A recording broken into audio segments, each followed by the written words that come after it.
2200 करोड़ के MOU हुए।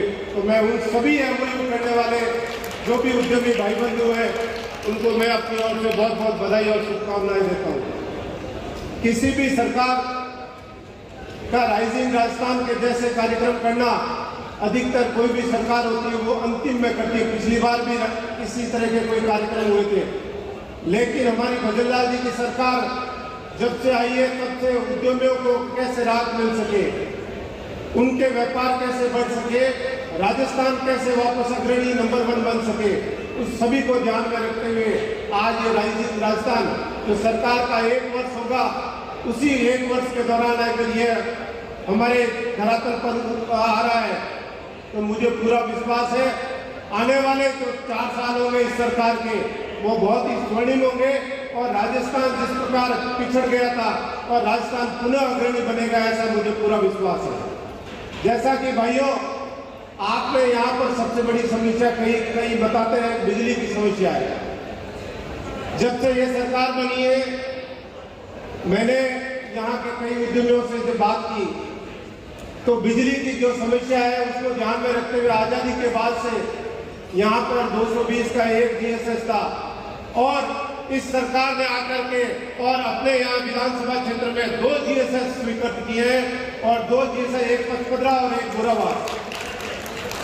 और जो जसोल के अंदर GSS है उस GSS के अंदर जिस प्रकार 100 MVA का ट्रांसफार्मर था, अभी 160 MVA का ट्रांसफार्मर हुआ है।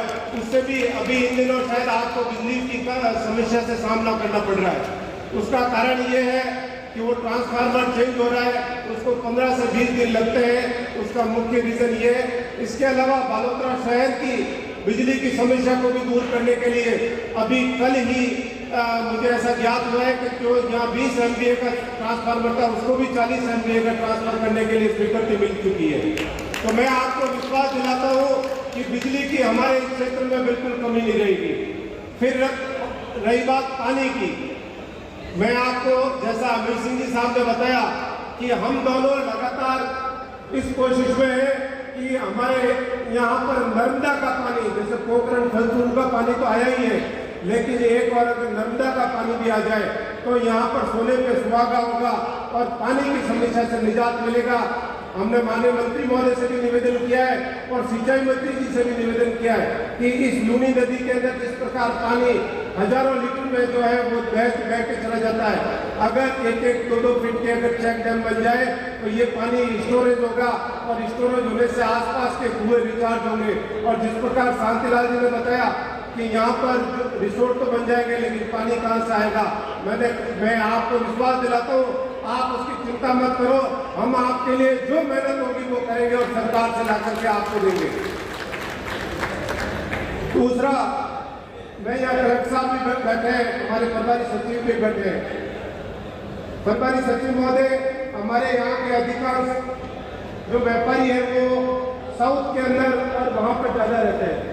तो मैंने कलेक्टर साहब से भी निवेदन किया है क्योंकि उनकी छोटी मोटी कई समस्या होती है, कई पारिवारिक समस्या भी होती है, कई प्रशासनिक भी होती है। तो मैंने कलेक्टर साहब से अभी 4 दिन पहले निवेदन किया और कलेक्टर साहब ने बिल्कुल उस चीज़ को स्वीकारा। और अपने यहाँ पर मैंने एक ही निवेदन किया कि जो हमारे प्रवासी भाई हैं उनके लिए यहाँ पर कोई भी एक पर्टिकुलर एक अधिकारी होना चाहिए जो अधिकारी उनकी किसी भी समस्या को दूर करने के लिए यहाँ जोनल एक अधिकारी बने। तो कलेक्टर साहब ने बिल्कुल इस चीज़ को स्वीकार किया। उन्होंने कहा ADM और उसके सहायक में एक और अधिकारी को मैं लगा दूंगा। प्रवासी भाई जो भी हैं उनकी किसी भी समस्या के लिए, तो मैं ये कहता हूँ अगर ये अमीर सिंह जी के वहाँ पर भी होगा, सभी अगर जो बाड़मेर के अधिकांश बाहर रहते हैं और उनके लिए ये काफ़ी सुविधा के क्षेत्र में रहेगा। इसलिए मेरा आपसे ये भी निवेदन है कि इसको आप संपूर्ण राजस्थान हर जिले में इस तरह का बनाएं जिससे आम जो भी यहाँ का राजस्थानी है वो बाहर रहता है, उसका किसी तरह का कोई कार्य हो वो एक प्रायोरिटी के रूप में काम हो और वो वापस यहाँ राजस्थान में कैसे बसे। क्योंकि मैं ये मानता हूँ कि